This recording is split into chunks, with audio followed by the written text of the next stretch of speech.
আসসালামু আলাইকুম।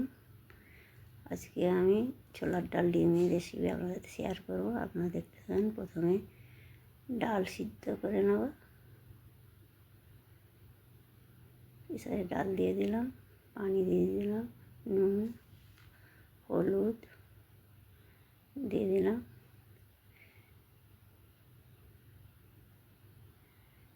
দিয়ে গ্যাস জ্বালিয়ে নেব। প্রেসারে বসিয়ে দিলাম। এবার সিদ্ধ করে নেব। 4-5টা সিটি দিলেই হয়ে যাবে, সিদ্ধ হয়ে যাবে। সিদ্ধ হয়ে গেছে। কড়া বসিয়ে দিলাম, ওর মধ্যে তেল দিলাম,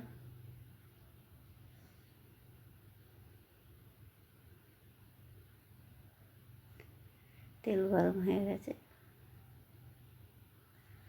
নুন দিলাম, হলুদ গুঁড়ো দিলাম, একটু নেড়ে নেব। ওর মধ্যে ডিম দিয়ে দেবো, ডিমগুলো ভালো করে ভেজে নেব। দেখুন বন্ধুরা, ডিমগুলো ভালো করে নাড়াচাড়া করে ভেজে নিতে হবে।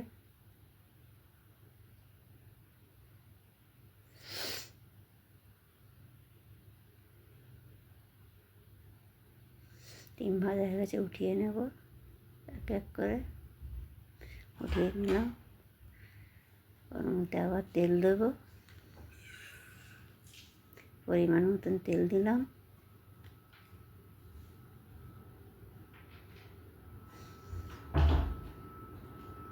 লঙ্কা, লং, এলাচ দিয়ে নাড়াচাড়া করে নেব একটু। পেঁয়াজ, নুন দিলাম,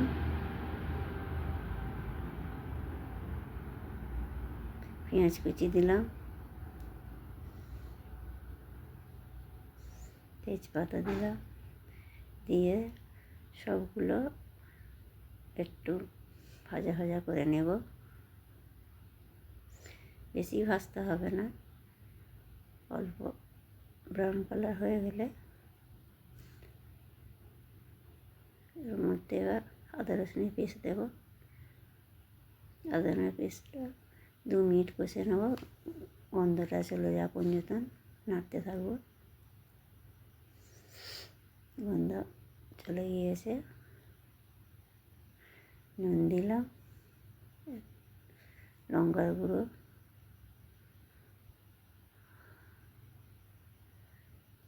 হলুদ গুঁড়ো,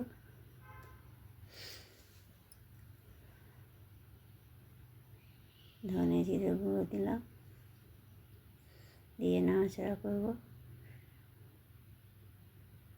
অল্প পানি দেব, পানি দিয়ে মশলা ভালো করে কষে নিতে হবে।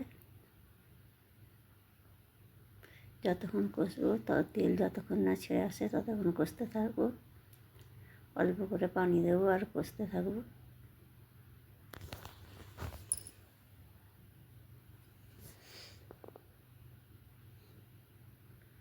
অল্প অল্প করে পানি দিয়ে কষতে থাকবো। দেখুন বন্ধুরা, আমার এই রেসিপি যদি ভালো লাগে, লাইক, শেয়ার, কমেন্ট, সাবস্ক্রাইব করতে ভুলবেন না। আবার পানি দিলাম, আবার কষে নেব। অবশ্যই লাইক করবেন, সাবস্ক্রাইব করতে ভুলবেন না, বেশি বেশি করে লাইক করবেন। আপনারা যদি পাশে থাকে এইভাবে, তাহলে নতুন নতুন ভিডিও আপনাদের সামনে দেখাতে থাকবো।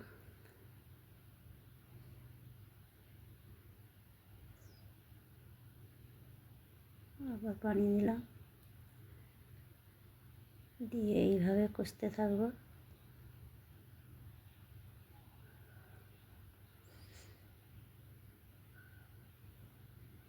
কষা হয়ে গেছে, মধ্যে তেল ছেড়ে গিয়েছে। ওর মধ্যে এবার ডাল দিয়ে দেবো।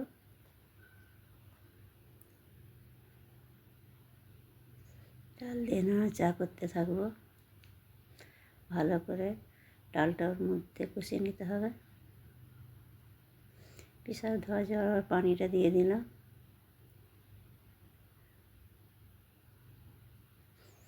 দিয়ে ভালো করে কষে নিলাম। দেখুন বন্ধুরা, ভালো করে কষে নিচ্ছি। এইভাবে ডাল রান্না করে দেখবেন, ডিম দিয়ে ভালো লাগবে খেতে। পরিমাণ মতো পানি দিয়ে দিলাম।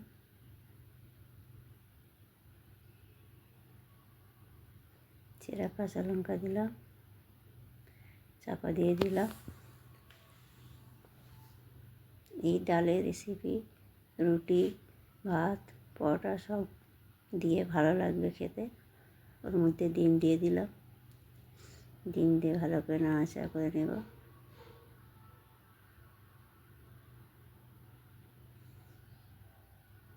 ভালো করে নাড়াচাড়া করে নিলাম।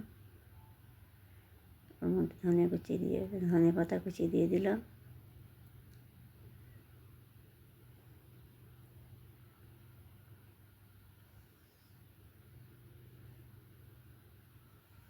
চাপা দিয়ে দেবো, আবার চাপা খুলে দেখে নেব ঠিক হয়েছে কি না। নুনটা চেক করে নেবেন অবশ্যই। আর মধ্যে যে যেরকম স্বাদ মতন মশলার গুঁড়ো গরম মশলার গুঁড়ো দিলাম।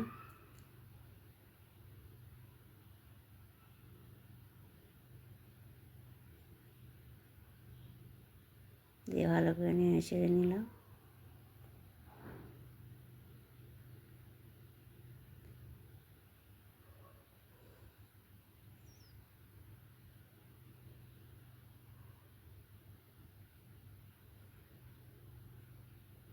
দেখুন বন্ধুরা, আমার রান্না কমপ্লিট। এবার উঠিয়ে নেব,